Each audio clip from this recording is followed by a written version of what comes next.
The following is a production of DallasCowboys.com and the Dallas Cowboys Football Club. How about them Cowboys? Yeah! Go Cowboys! This is Girls Talk, Boys Talk, broadcasting live from Dallas Cowboys World Headquarters at the Star. Now, your hosts, Jess Navarez, Aisha Morrison, Kelsey Charles, and Jane Slater. All right, guys, 5 days until the start of the season. It has both felt like a very long off season, but it has also felt like, man, we're right upon this. You are listening to Girls Talk, Boys Talk, and I am so excited about the panel we have in front of us. You heard it in the open, but real quick, I've got Kelsey Charles in front of me, Aisha Morrison, and Jess Navarez, who we're going to get into how we got you guys to join this show in a second. But for people that are tuning in, I like to go ahead and set the table and say, here is what we're going to unpack today, just so you have an idea of where the conversation is going. A few menu items. Obviously, we're going to talk Jason Peters. He is in the building. He was at practice. I thought there was a lot of things that came out of that we're going to break down here in a little bit that I think are interesting, not only as to what it means to the offensive line, but just to the room in general, how that offensive line now shakes up. Obviously, you're bringing in a 9-time Pro Bowler in Jason Peters, but that doesn't necessarily mean that he's going to be getting the start there at left tackle come Sunday. We'll talk about the Bucs offensive line and some of their own concerns, as well as just offensively where this team is headed. And then I loved some of Dan Quinn's thoughts about this defense in year 2. But all those topics and more here in just a bit. What I love about this show is Derek Eagleton has slowly been building up really a juggernaut as it relates to this media department. I get to cover 31 other teams in the league, rather. And so I've had the privilege to see how other departments do it. And the Cowboys really have been cutting edge in some of these areas, and you've seen the stacked lineup. And so when he came to me and talked to me about doing an all-female show, I loved it. But I also didn't want it to be a novelty. I've been part of being what I call a novelty hire before, where it was like, we just want a woman to say that we've got a woman. I also didn't want to be part of a show where I didn't think that there were enough women bringing smart football takes. So we sort of put it out there. And Kelsey was obviously someone that I've wanted to work with for years. So I can't believe this is our first time officially doing something. That seems way overdue. I know. So I selfishly got very excited about that. And then obviously I had put out an Instagram sort of, hey, I'm curious. Does anyone have anyone you'd like to send my way? And I'd like to start with you, Aisha. You reached out to me, slid into the DMs. Sometimes that works, folks. Shoot your shot. And I was so impressed with not only your resume, but also your hustle. For those that aren't familiar with you, and I was so impressed with how many Cowboy fans were, give us a little bit of a quick bio about your life and how you got here today. Okay. Well, I am originally from Dallas, Texas, born and raised. I'm in the Oak Cliff area. I am a veteran of 8 years, and I got injured in 2018. It really changed a lot of my life, deciding what's best for me, what I'm good at. And because of my disability, I had to figure out what the next plan was. And I remember asking myself, like, what are you good at, girl? What are you good at? And I was like, football. It's all I really know like that, born and raised a Cowboys fan. And I just started getting into the game and studying it in depth in the last 10 years. And I had a lot of people in the community last year like, get on Twitter. Just get on Twitter. Put your thoughts out there. Shout out to those guys telling me to put myself out there. And I just started meeting people in the community, and everyone's been so welcoming to me. So that's really how I got here, man. Just I have no experience in this field, but all I do is live and breathe football. So just to be doing it every day, I feel incredibly blessed for this opportunity. Well, listen, don't sell yourself short, because you had started your own YouTube channel, and I loved some of your passionate takes. Mm-hmm. And you're clearly a woman who loves the game, who loves the Cowboys. And I wanted not only just a fresh fan perspective, but a fresh voice of someone I think that's going to be having a really interesting career from here on out. It's funny, Bobby Belt, who you all know I'm the biggest fan of, and his career is taking off. I felt like it was a very similar path. Mm-hmm. And when I asked him about you, he had amazing things to say about you as well. And I love the fact that you brought your service dog here. Yes, my big guy. It's so cool. He'll be coming in with me. I don't know if you guys can see him. Can't really see Congo there on the camera yet, but it's the most beautiful dog, and it will literally body you up against the wall when you first meet him, to make sure that Mama is safe. But we are excited to have Congo in the building with us and in the studio. Jess. Hi, Jane. You were another one.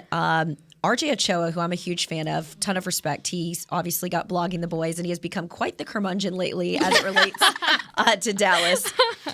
Reached out to me and said, there's another person you have absolutely got to give a look at. And I loved not only the fact that you knew your stuff, you worked in the local markets like I did, but that you had such a historical slant on the Cowboys. You know, I grew up in a house, my dad always obviously watched the Cowboys, but he wasn't a massive football fan. Yeah. I get the sense that there was a lot of football in your house, and it was sort of indoctrinated at the dinner table with you. So tell me a little bit about your trajectory, and we're excited that not only are you doing Blogging with the Boys, but you're also going to be here with us every day at 4. Yeah. So my journey has always been the road less traveled on, right? So it's, and Jane, you can relate to this, starting in a local market, not even being in sports. I was a weather forecaster, and I was a morning weather forecaster at that. So those 3 a.m. wake-up calls are unforgiving. No, they're the worst. I started doing that right out of college. I'm from Las Cruces, New Mexico, so go Aggies. I graduated from NMSU. And then, you know, there came a time when I realized I want to be covering the Cowboys. And I'd always talked about it, right? So I always knew that's exactly where I wanted to be. But living in Las Cruces, there's not a lot of sports opportunities there unless it's collegiate, and that's not what I wanted to do. And so, you know, I finally found the right opportunity to make the jump to move to Dallas. It felt right. And when I came here, I started networking a little bit more through COVID. I really networked with everybody I could, making those cold calls and those cold messages on LinkedIn to just get my network going. And RJ is somebody that I actually was just fangirling when he followed me back on Twitter. So it had been probably 6 months that I had sat on this idea of messaging RJ. I would shoot my shot with RJ, and I said, hey, is there any work I could do with Blogging the Boys? And he's like, yeah, let's meet tomorrow. So ended up doing the daily show, still going to do that, still doing that every day. And then that led to you, and here we are now. So just a beautiful, beautiful journey, and the road less traveled on. I wouldn't take any other path to get here. It's what I love, because I don't think I have so many people reach out to me, journalism students or people who haven't had the opportunity or the luxury of putting themselves through journalism school, right? I mean, I got denied from journalism school 3 different times at the University of Texas.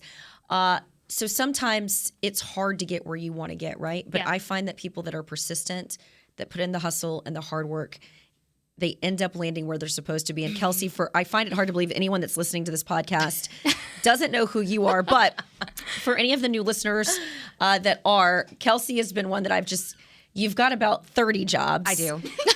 It's true. And of course, you used to do a show with Dave Hellman, R.I.P. He, of course, now is Fox royalty. I know. I mean, like, so proud of him. So proud. But tell the fans that are listening to the show, and like I said, that may not necessarily be familiar with you, kind of what your path was. Yeah, I mean, I relate to everything you guys just said. I love when people tell me no. I actually was a journalism student in college, and I interned for the Cowboys. That was how I got in the building.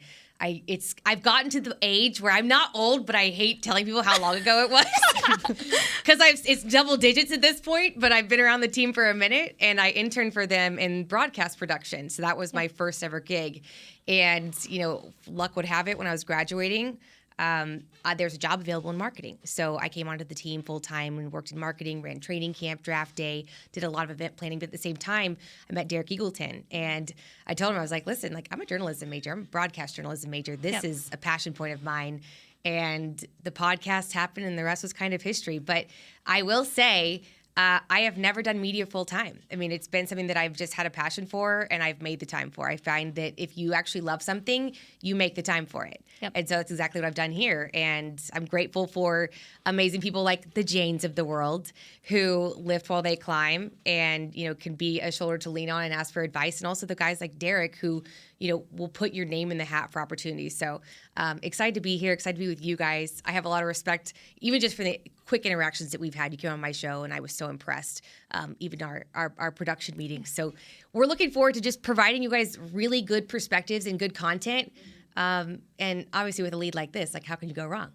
Well, and Kelsey and I talked about this. What was important for me, and for if you're tuning in, you're sitting here going, oh, God, it's going to be more girls talk than boys talk. That's not what we want. I wanted to set the table and let you guys know who is on the panel, why it was important that we had them here, but also just an idea of how enmeshed these girls are as relates to the Cowboys and football, and making sure that if you're missing the press conferences, if you're missing the news of the day, that we've got you covered here every single day at 4. And just because you've got 4 girls talking to you about football, we hope that you don't notice a drop off. So again, with that being said, I know that was a lot of girls talk. So let's get into the boys talk. But first, let's take a quick break. Todd thought it would be secure to jog in the cheetah savanna. Todd believed the big cat repellent he bought online was reliable. And now, Todd is trying to be faster than this cheetah that can run 80 miles per hour. But the good news is, Todd has AT&T 5G that is fast, reliable, and secure. And he learned the best thing to do is stop running and toss her the backpack with the beef stew. AT&T 5G. Fast, reliable, secure. It's not complicated. 5G requires compatible plan and device. 5G may not be available in your area. See att.com/5G for you for details. What do you call a group of grown men and women with their faces painted silver and blue who get together every week to share a 3-hour-long ritual of jumping, singing, and toasting Miller Lite in 10-gallon hats while yelling, "How about them Cowboys?" You call it Miller Time in Dallas. Here's to the Cowboys. Here's to the original light beer. It's Miller Time. Celebrate responsibly. 2021 Miller Brewing Company, Fort Worth, Texas. The Cowboys way, where 16 Hall of Famers and 5 championships shows us what success looks like. Where turkey is always the second best part of Thanksgiving Day. Where we are all defined by one single thing, the star. Where we as fans know it's our job to keep the tradition going. Bank of America is proud to be the official bank of the Dallas Cowboys and to support the quest of living life the Cowboys way. Copyright 2020, Bank of America Corporation. Little Sweet! Did you get to work on time? Yeah, but I just realized it's Sunday. Little Sweet says head on home. Dr. Pepper's on its way. So sweet, unique. Baby, there's nothing better. I bet you've probably done something that deserves a Dr. Pepper. Did you invest your nest egg in an NFT? Yeah, and I don't even know what that is. It's a non-fungible token. Everyone's done something that deserves a Dr. Pepper.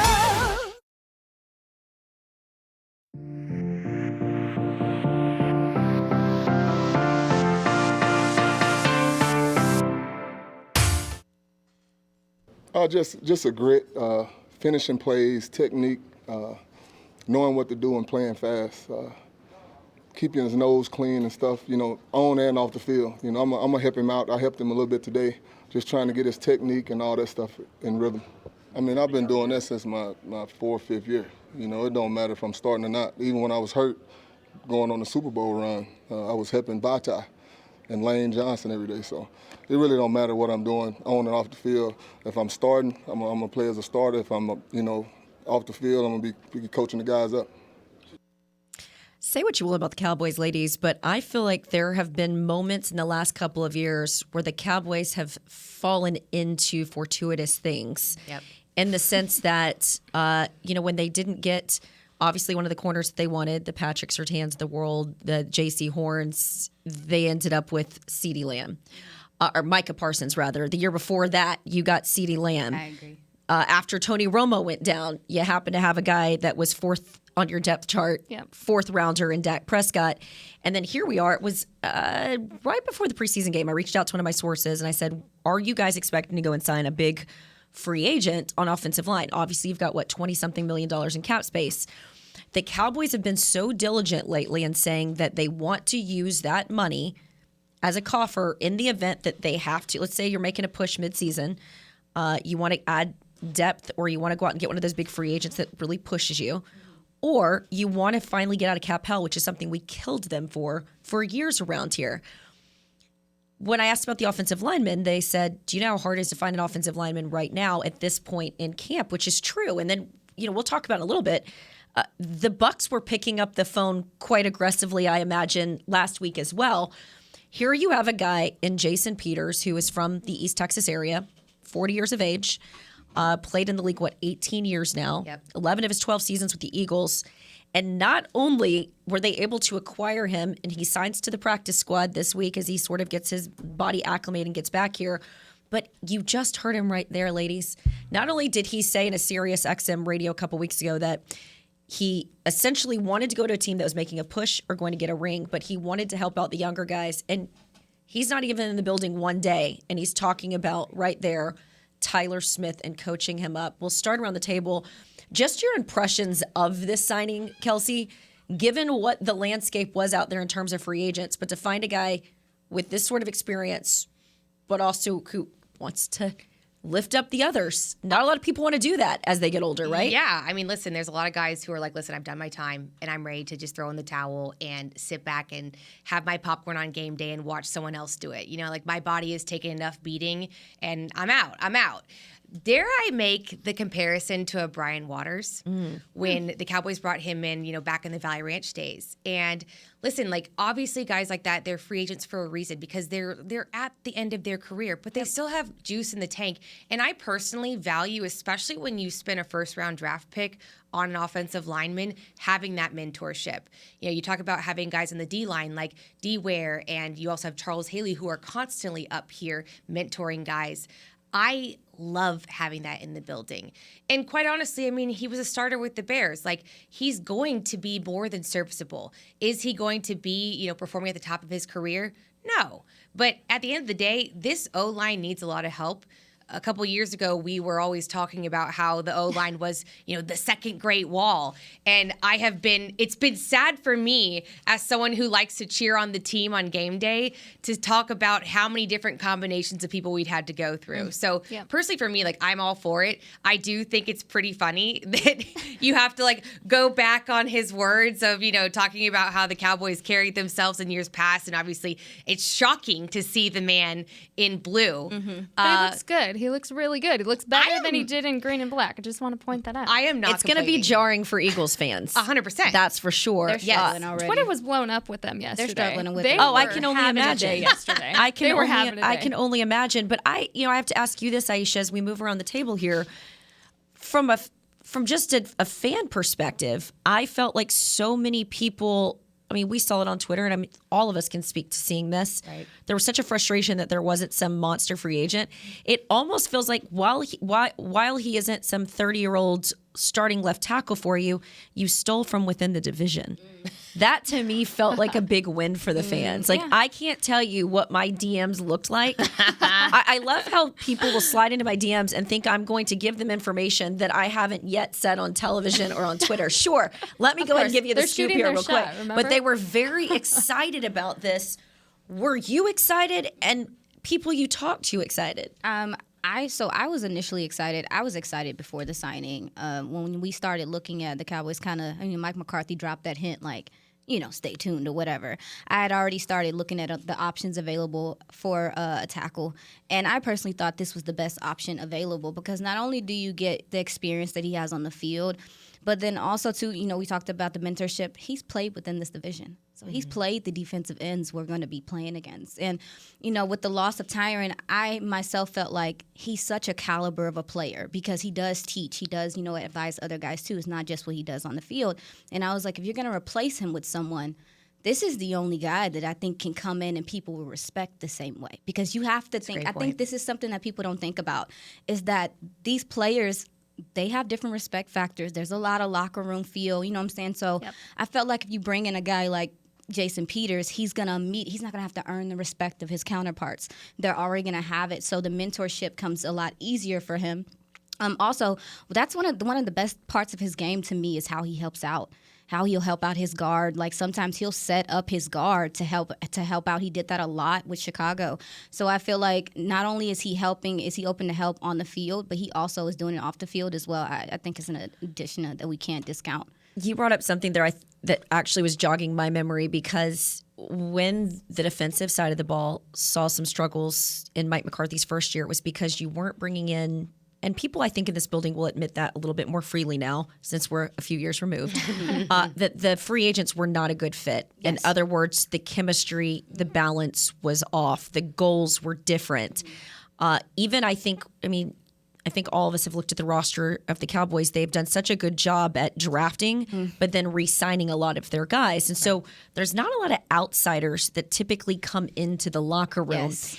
And if you talk to some of the outsiders, things are so different in Dallas. And without giving away a conversation that I had with one of them here recently, they talked about how different it was in Philly. And so I'm going to be interested to see how Peters views this locker room compared to Philly, because I do get to go to these locker rooms and it is very different. I mean, Philly is different Yeah. than Dallas. Oh, And so, we absolutely know. and so I love the fact that he's already coming in here with a sense of, here's how I plan to do things. But help me out because I'm drawing a blank on the name right now. Injured, training camp. He was going to be the locker room guy, came from Jacksonville. Oh. Help me out with this. Why am I drawing a blank? Tater tots. I'm sorry. You know who I'm talking about. He stayed here for a while. God, names. He came in with the same gusto. Yeah. Remember? And then he got hurt. Yeah. Defensive lineman. I'll get the name here in a second. But I just remember kind of the same energy. I would have been interested to see how that energy would have played out through the season if he had stayed, because he talked around wanting to stay here, wanting to mentor up. I do believe that it's very authentic with Jason Peters. And you drafted Jason Peters to be, you brought him in here to help Tyler Smith because the goal here is to make him the left tackle. And so I think that's what you have to explain to the fans. They're going to be like, well, why isn't he starting there? Yeah. Because that's not the goal. But when you look at the 3 projected starters with less than 2 years experience in the NFL, you needed a guy like Peters here in this building. I actually Are either one of you torn? Sorry. Go No. ahead. I actually talked to, I had the same question. You know, a lot of people on Twitter are talking a lot about how, hey, listen, this guy played tackle in college and, you know, he's coming in at guard. And I know that, you know, you actually turned me on to Duke Manyweather. If you guys don't follow him, he's phenomenal. Absolutely I mean, follow Duke. he knows everything and anything. And I kind of Very was asking insightful. him, I was like, listen, how hard is it to actually move in between positions like that? Because a lot of people talk about position flex. Zach Martin is a freak and can do it. Yeah. Not everyone is Zach Martin. Yeah. In fact, I would say many are not him. And so I was like, are we valuing that in a But Tyler also Smith? keep in mind, real quick, Yeah. he doesn't want to move positions Right. for Yeah. that reason. Right. Because while it was Tyler Smith the other day who said it's like riding a bike, there are different hand placements. Yep. Your feet are are set up differently, and I know you're going to get into that a little bit. But Zach Martin doesn't want to move along the line. Yeah. No. I mean, interior alignment, it's a lot faster of a game. You know, the rush it develops way faster than on the outside. And so that's going to be a big factor. If you start to talk about moving into center, I mean, that's a whole other game. But I actually was, you know, I had the conversation with a scout too, because I was like, I want to know like different perspectives. And honestly, they did used to value that position flex. It was something where they were like, we like this, but now it kind of seems like it's more of a jack of all trades, master of none. But when you spend a first round draft pick on a guy like a Tyler Smith, because they made decisions that they did with La'el Collins, you know, the previous 71, and the O-line needs help.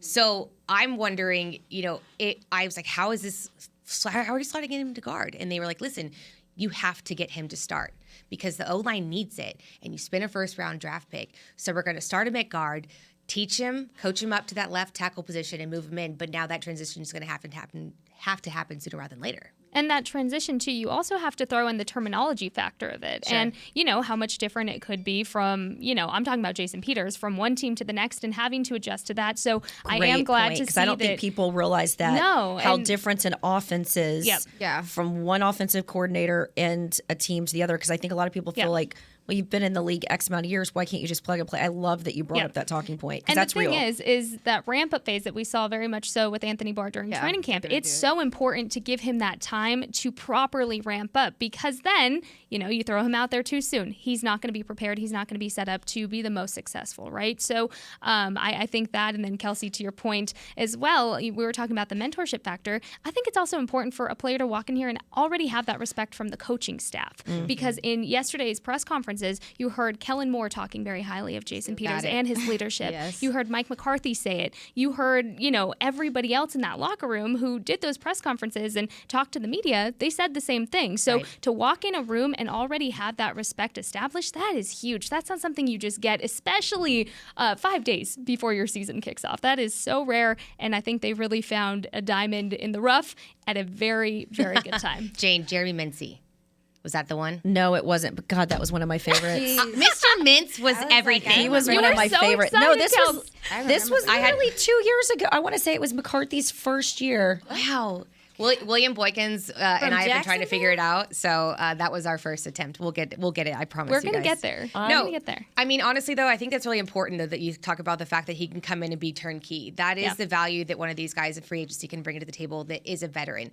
I will say it did make me nervous before I had conversations with other people about his current state of his abilities, because we have talked about how this team doesn't make move in free agency, right? Right. A lot of fans get upset about that, and then you saw a couple years ago ago when everyone was like, "Oh, Dontari Poe." Oh, it was. We made a move in free agency. Yeah, it was bad. Right? And then it's like this big name that was great like 8 years ago. Yeah. And he comes in and it's just like not even a thing. Who is it? Gerald McCoy. Oh, that's what you're talking It's like about. literally on the tip of my tongue. He was wonderful. He was from the Panthers. That's why I was so confused. Yes, I was Yeah, sitting there but- going, tip of my tongue. Panthers, not Jacksonville. But Kelsey, to your point about that's what makes it hard for me. I'm not gonna lie to you guys. I am a bit torn because I do want Tyler to get that experience. I am like Brian Broaddus. I feel like he's capable. I do. The work ethic is there. The know-how is there. He actually made. If you look at some of the preseason games, there are a couple things he was doing where he looked like he was like sealing the edge. I was like, "What are you doing? What are you doing?" But you're a guard. But I was looking at the tape on Jason Peters and his last year. He had a couple of good games. I say the Bengals game, the Rams game, 49ers game. He put Chandler Jones in a seatbelt. We appreciate that. Yeah, absolutely. Things you love to see. Yes. That. And we could have used him because Chandler Jones wrecked that Cardinals game, if you guys don't remember. So I feel like I'm struggling with. I don't want it to be one of those things where it is like the Tony Romo thing, where you do have, that guy sitting there waiting for Tyler. And I don't want us to be harping on every time Tyler makes a mistake or he gets a hold or whatever, because it's kind of like, I guess to be expected, he's going to make some mistakes, but I really want us to be in a place to where we look at him, we just allow him to develop, because I don't know. I think Jason Peters being on that bench is going to put some fire over there, Well, and I think if you want to go back to the whole Tony Romo, Dak Prescott situation, you had Tony Romo talking to Dak, So a lot of people tend to forget too that I'm a big Dak gal. You will learn about me. I will always defend my quarterback gal. Like a little bit. So you're not a Romo apologist. You are a no.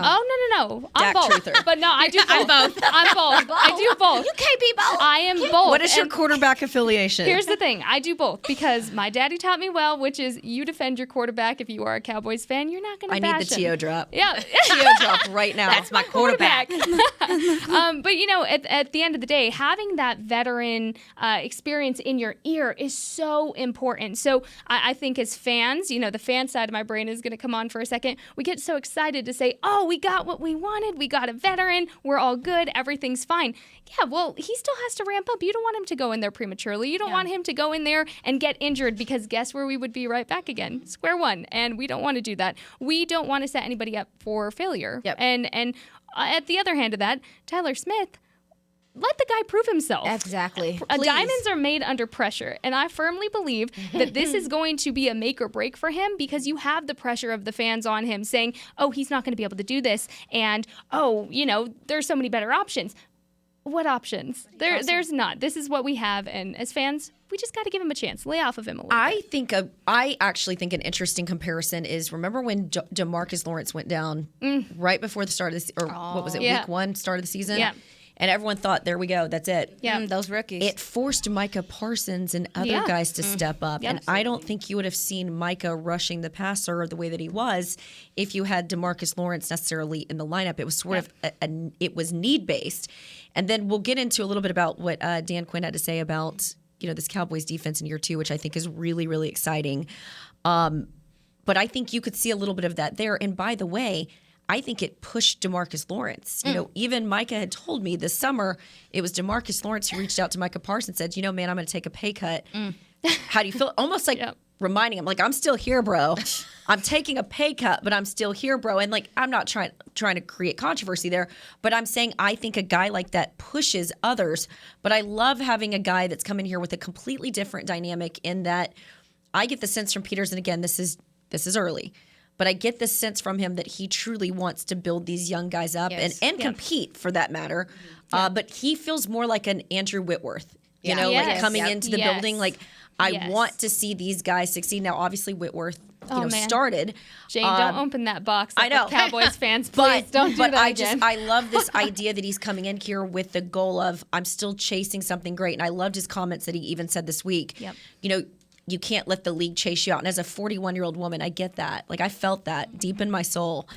So real quick, we've talked a lot about, obviously, Jason Peters, but I think it's such an important storyline heading into week 1. Yes. Because the sky was falling this time last week, right? We're talking the preseason game. It's, oh my God, it's, Matt Willetsko, who, by the way, didn't do a terrible job over there. Not terrible. He's going to be there. He's going to be right. At least what you're doing is maybe you're creating a little bit of depth here, and they're doing it, being fiscally responsible, which is something shocking as we talk about the Cowboys in recent years. But the Cowboys aren't the only ones dealing with offensive line issues. Right. Jess, I had you sort of dig into this as we look at tales from the other side. What's standing out from you about some of the things that they're saying about their offensive line as they're heading into week 1? Because I think everyone just says, oh, well, Super Bowl champs 2 years ago. Tom Brady, this is going to be so overwhelming. Tom Brady, who is like the king of preparation, who knows what's going on with his situation.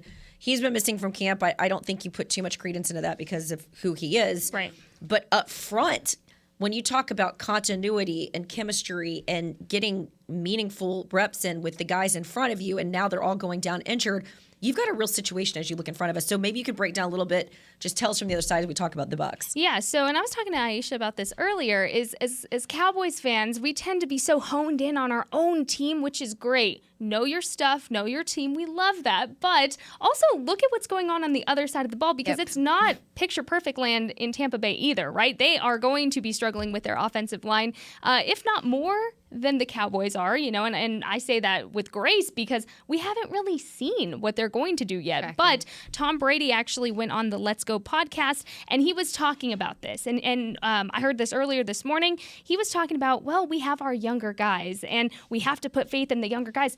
Guys, they're in the same boat we are. Us, and no one's talking about it the same. It's because they're not the Cowboys, right? So when you're the Cowboys, you kind of get the center of attention media coverage, right? And so here's the thing. Tom Brady was the first to admit, hey, my O-line isn't perfect, but we're going to figure it out. And of course, he's not going to go on this podcast and bash his own guys. I mean, you're not going to see that from Tom Brady or any starting quarterback, any quarterback in this league. However, he did give credit where credit was due on this podcast. He talked about Dak specifically, how he's just loved honing in on Dak since his rookie year. He talked about CeeDee being a dynamic receiver.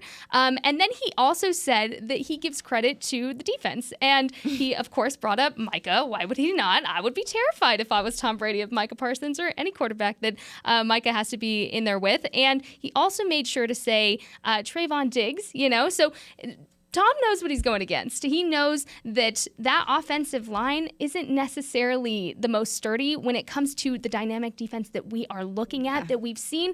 And even in preseason, we got a good little view of it because those aren't even our starters, and they are making great things happen. So it was interesting to hear Tom talk about that. He also mentioned Zeke. So let's just talk about that offensive line. What we saw in week 1, Alex Kappa from the Bengals lost him to free agency. That's where he went. Ali Marpet, gone, decided to retire. Ryan Jensen, IR with a knee issue.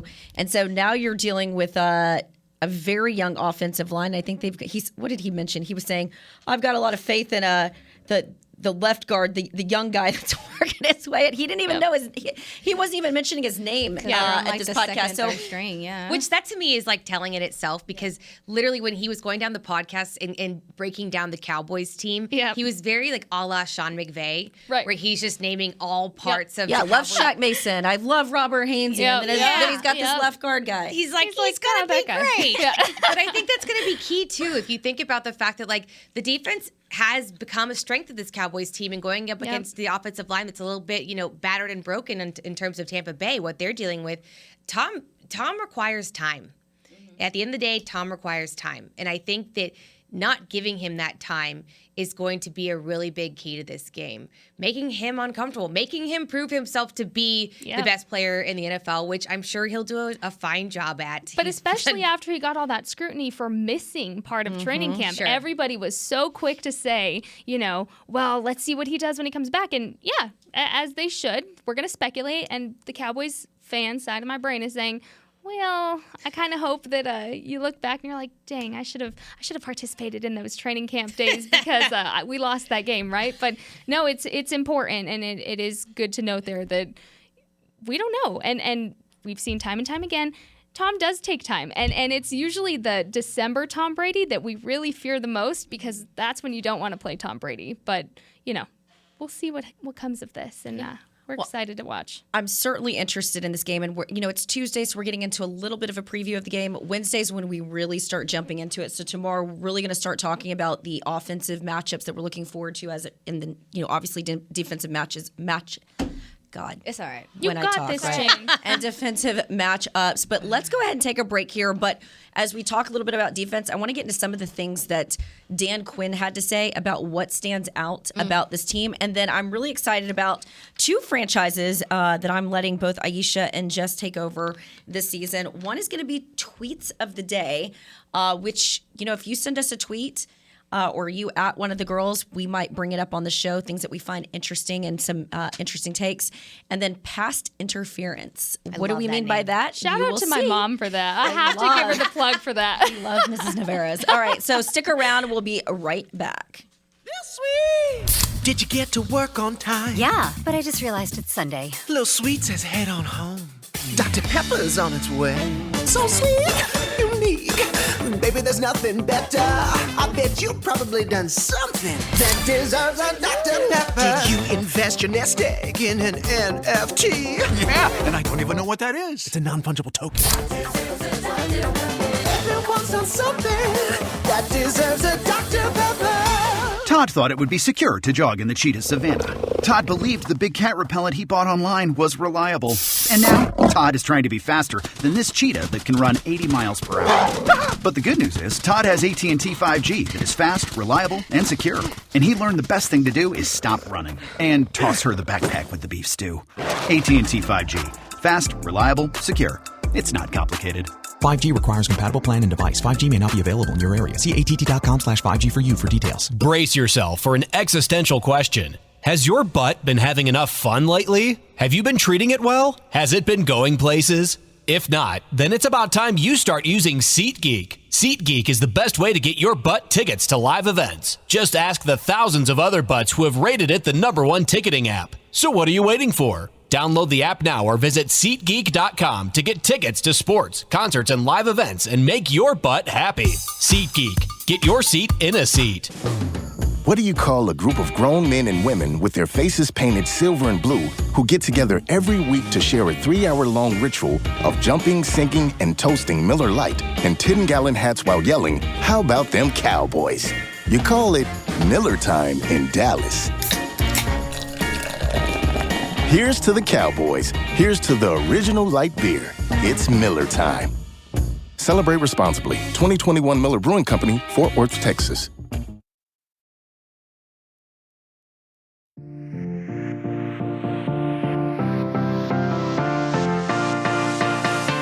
Welcome back into Girls Talk, Boys Talk. I am your host, Jane Slater, joined by Kelsey Charles, Aisha Morrison, and Jess Navarez.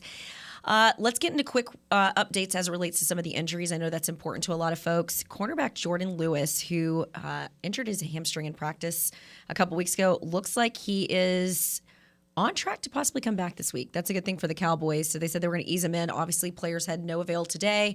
They'll be back at it Wednesday, which is their typical get into game ready form. So we'll have, of course, all those updates as it relates to him tomorrow. Michael Gallup, he had the torn ACL last season. He passed his physical, no pup. Why is that important? If you are going on the physically unable to perform list, that means that you are ruled out for at least 4 games. It does not sound like he's going to be back for week 1, but week 2 I don't think is a big stretch at this point. So it sounds like week 2, week 3, possibly for Michael Gallup. Again, we will keep you updated every single day as we are out here at the Star getting updates for you on that. All right, tweets of the day, Aisha. I'm excited for this. What has stood out to you in the Twitterverse? I got to be honest.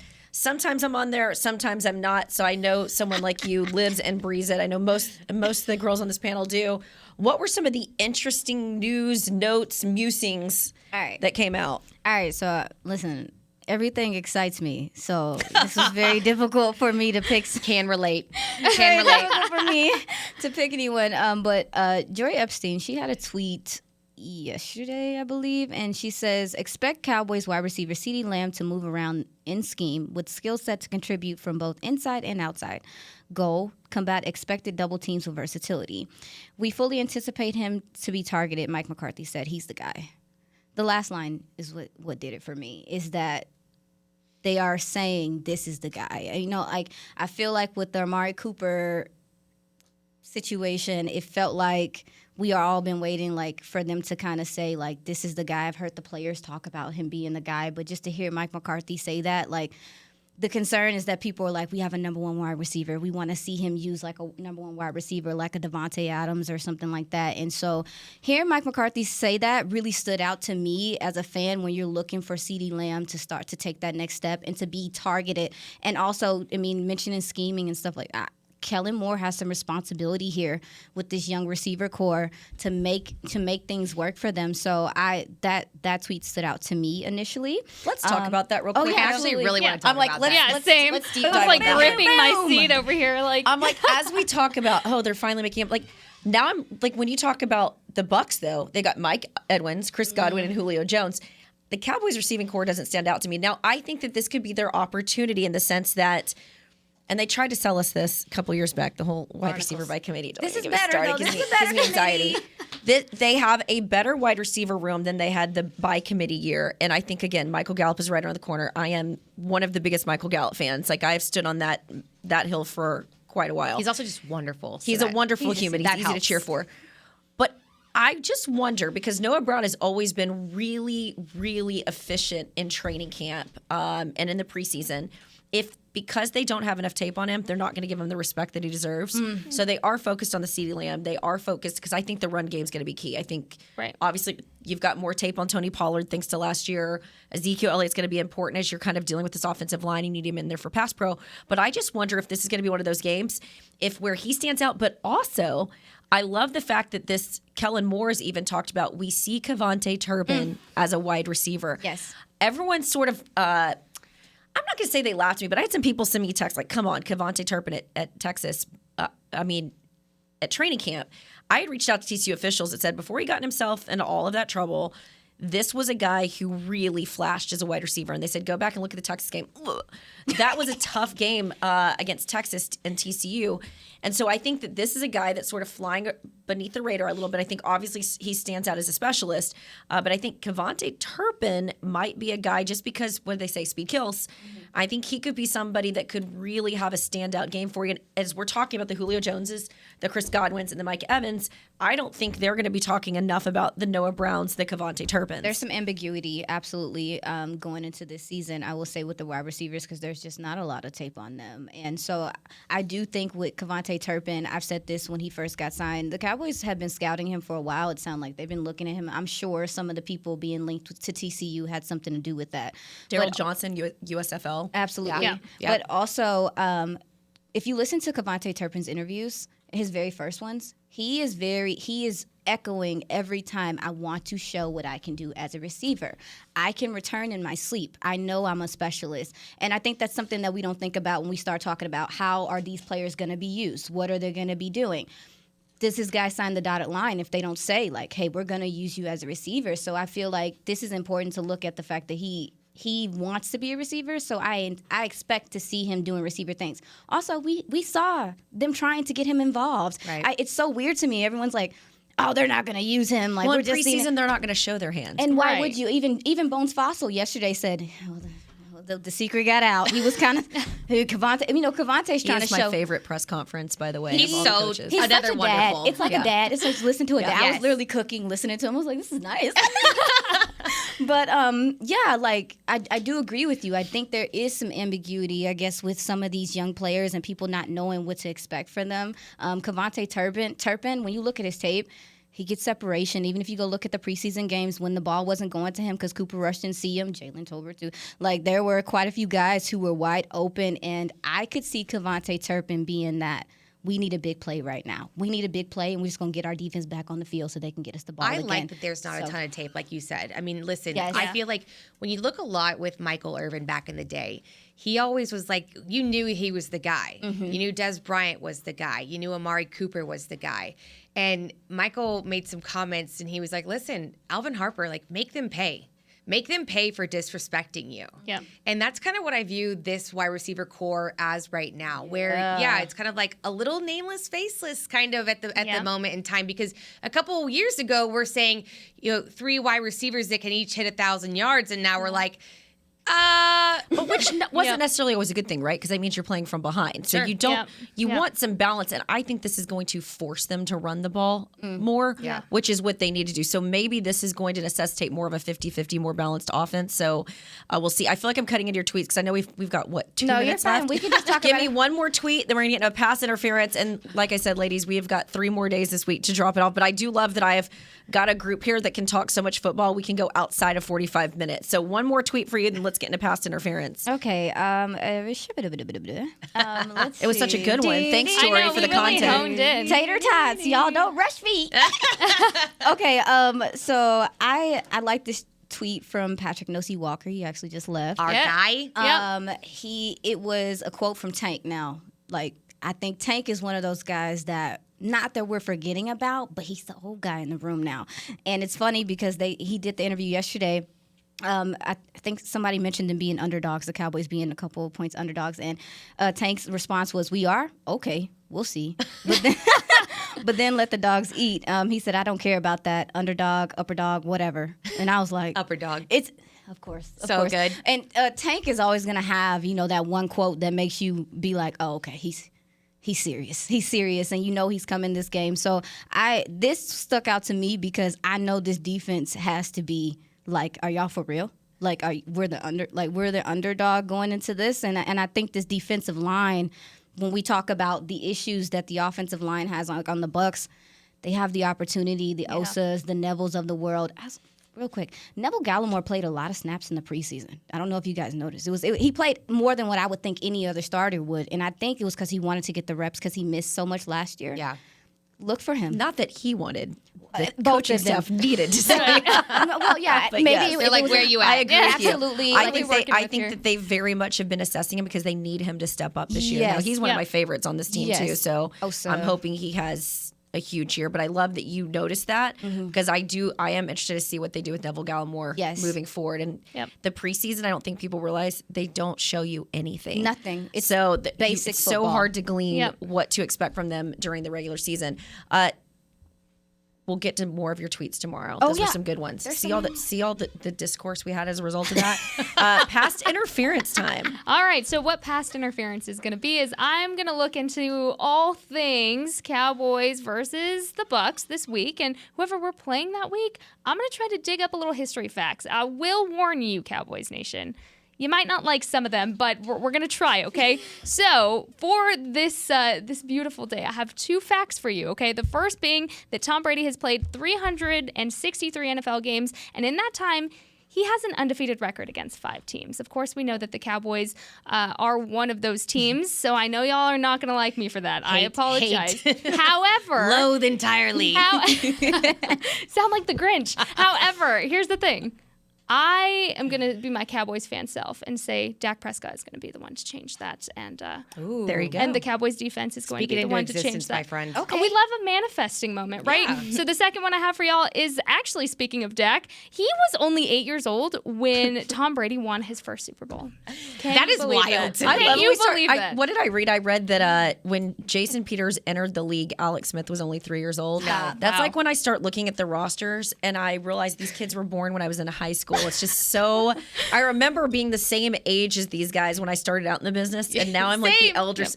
It was Orlando Scandrick who called me an auntie one day when I walked through the locker room. He said, "You used to dress hot, now you're looking like an auntie." I didn't quite know how to take that. I think it spoke to the fact he viewed me in a professional light these days. But you're like, I was looking you? like an auntie. Thanks. It's not a bad thing. So those are just some of those random nuggets I'll give you during the show, guys. I really enjoyed this. This is great. I love the group. group that we assembled. I hope those of you that listened and tuned in for the first time, you come back tomorrow. That's important to us. We want this to be great. We want this to be good football talk. We want this to be appointment listening for you guys. So thanks for tuning into the first Girls Talk, Boys Talk. Tomorrow we will deep dive a little bit more into the matchup ahead of the weekend, because I know that's important for all of you that are setting your fantasy football lineups and what have you as you get forward. Start looking forward to the weekend. Thanks for hanging with me. I'm in preseason form still. I will get forward with you, though, for the record. Yeah, let's get forward.